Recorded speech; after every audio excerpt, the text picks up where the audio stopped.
Hi, welcome back. I'm your celiac neighbor. Today I want to share my diagnosis story. People will often ask me, how did you find out that you have celiac disease? And it leads to this whole conversation. And I found that in the process of getting my diagnosis, it was really helpful to hear from other people who had been diagnosed. It's important to bear in mind that celiac disease is associated with over 300 symptoms. It's sometimes referred to as the great pretender because celiac disease can look like so many other diseases and conditions until it's finally diagnosed. So it can be helpful to people who are searching for answers, who maybe don't know they have celiac disease yet, or for people who have been recently diagnosed, to sort of hear from others about their own journeys. Now, of course, I will say, this is my own experience. It's for entertainment and informational purposes only and is not intended to be medical advice. It may help you feel supported along your journey, or if you're just curious about celiac disease or know someone who has it, you might find it interesting. So here is my story. This is a very abridged version, obviously, because this was a lifetime situation. So I remember having a sensitive stomach since I was about 3 years old. When I was three, I just remember, having stomach aches and feeling nauseous sometimes, but nothing too major. My earliest memory of it really being a problem is when I was 10 years old. So I was in a play. I had the lead role in a play. It was my first major role. And before the performance, we had some pizza and cake and stuff like that, sort of like a celebration with the cast. And I started to feel really sick before I had to go on stage. I started to feel really sick to my stomach. I was in the bathroom, and I figured it was related to nerves or anxiety because, the director was there and my mom was with me. I was really thankful to have my mom with me. And they both said, you're probably nervous, it's your first major show. And it's very logical, right? A lot of people get really nervous. And I was also a nervous type of kid. So I figured it was just related to that. And I had a lot of problems over the next 2 years with my stomach. But because, like I said, I was often nervous about various things, I had to be the perfect student and, that kind of thing. I would get anxious and nervous easily. So I always just attributed my stomach problems to that.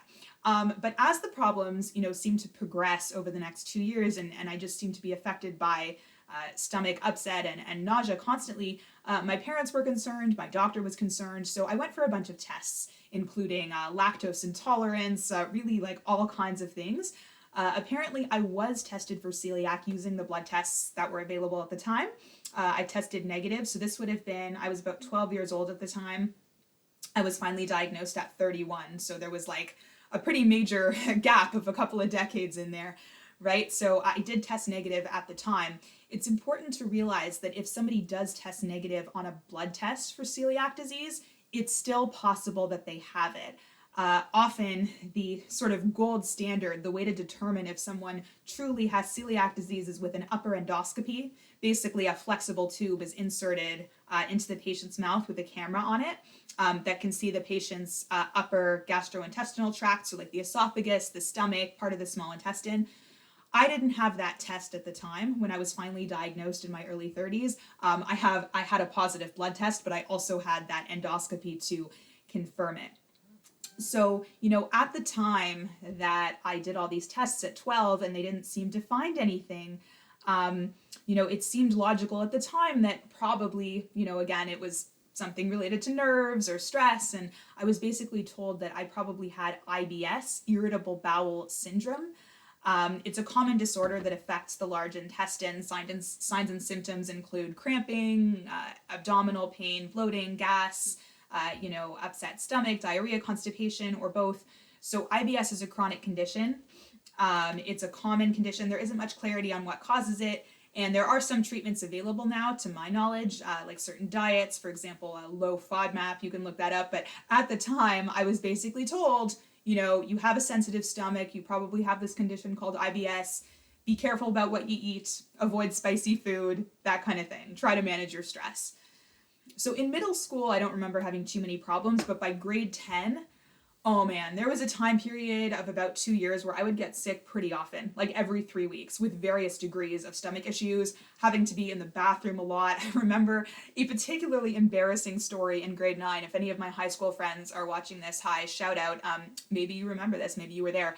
I was in grade 9, I was writing a French exam, and I had an attack. I used to call them attacks. where like out of nowhere I like start feeling really nauseous, and I'm like, oh, I need to be in the bathroom, but I'm like literally in the middle of a 2-hour exam in like the first hour.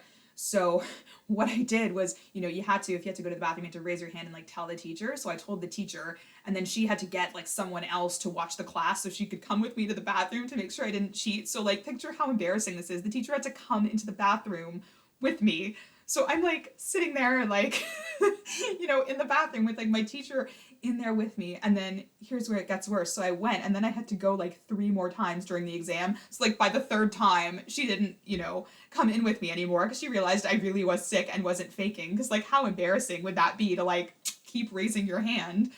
So, this sort of continued throughout high school. And I didn't, like, again, I didn't know why. I thought it was stress. And, I'd already done all those tests as an adolescent. So I figured, okay, who knows? In university, it got a bit better.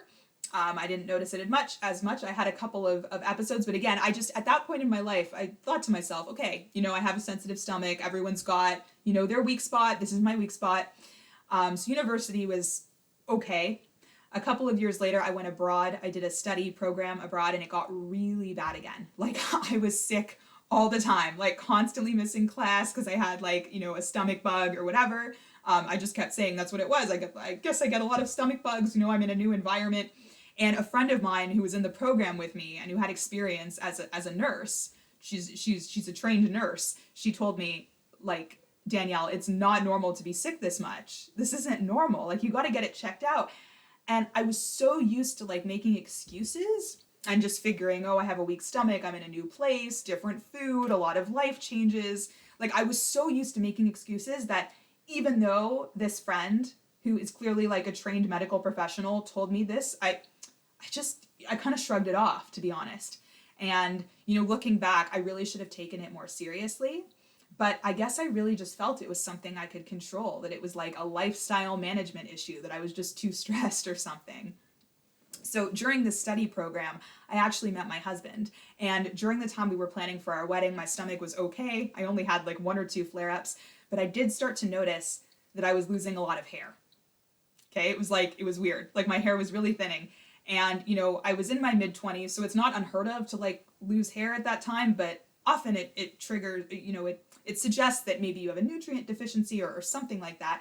People said to me, oh, don't worry, it's like the stress of the wedding planning. Don't worry, like it'll go away. And truthfully, I didn't feel that stressed. Like I was pretty happy planning our wedding, right? I was looking forward to being married, but I figured, okay, it makes sense. In my first year of marriage, I was sick again a lot. I was happy, just sick a lot. And I figured, with the wedding over, okay, now the stress is gonna be easier. I'm gonna calm down. But I just seem to be having constant problems still. A few months later, I became pregnant with my first son, and I definitely had continued stomach problems, as many women do, right, during pregnancy. So I figured, okay, like this is just pregnancy. But way worse than my stomach was the fatigue. Like I was sleeping constantly. I had 0 energy. I barely saw anybody for 9 months because I just felt so exhausted, like to the point of feeling like sick, like I just have to lie down. But I figured, okay, it's not so uncommon to have a rough pregnancy. 2 years later, I had another son who was born in November of 2019. And after I had that son was when things really started to go down. Like there really started to be signs that told me, Danielle, you got to figure this out. Like there's a serious problem and it's not just stress. So I had my son in November of 2019. January of 2020, which was obviously a rough year for the world, I woke up in the middle of the night with what I would call my first like severe episode, right? I always talked about these episodes of like stomach upset, but this was like severe in terms of I thought I was having an allergic reaction.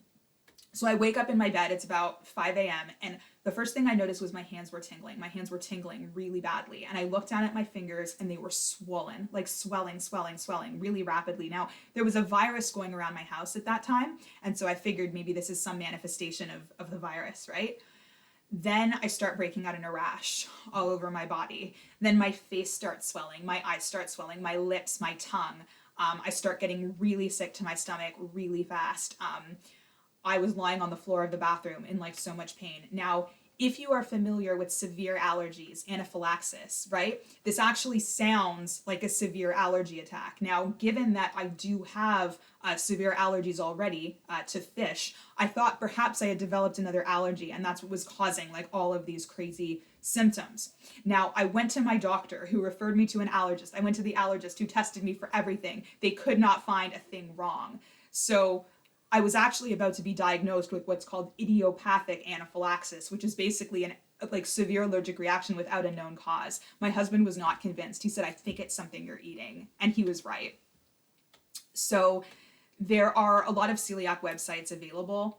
And I'm sure you realize not all websites are reliable sources of information. So in the comments, I'm going to list some celiac websites, and that way you can look at them to maybe check some of your symptoms if you're having symptoms and concerned that it may be celiac. What's important to realize, as I mentioned, is that there are over 300 symptoms. So when I described these symptoms to my doctor, she said, those really don't sound like typical celiac symptoms, and she was right. Like, most people do not break out in hives from celiac disease. However, once I joined celiac support groups, I realized it might not be common, but it does happen.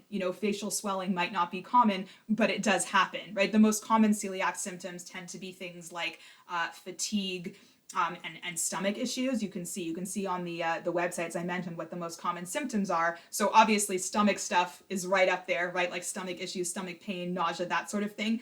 But the swelling and those strange things I experienced are not common symptoms. So how did I finally figure it out? So I go to the allergist. He can't find anything wrong. He thinks maybe I have this like idiopathic anaphylaxis. I go back to my doctor. I was also having thyroid problems. So I saw an endocrinologist.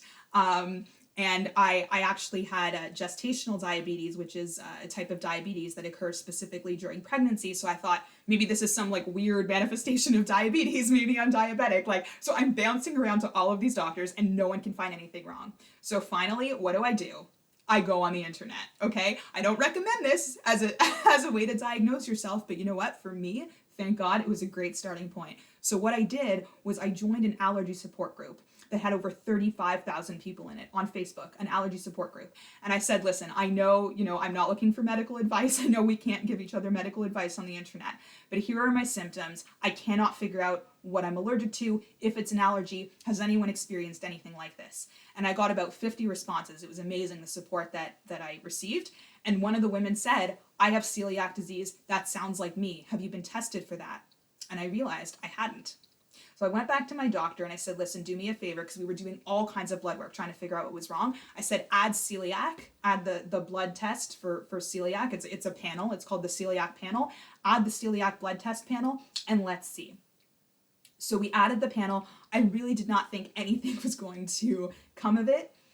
The next day, my allergist, who actually received the blood work results first, called me and said, Danielle, I just wanted to call you to let you know as soon as possible, like as soon as I got the results, you tested positive for celiac disease. And my jaw dropped.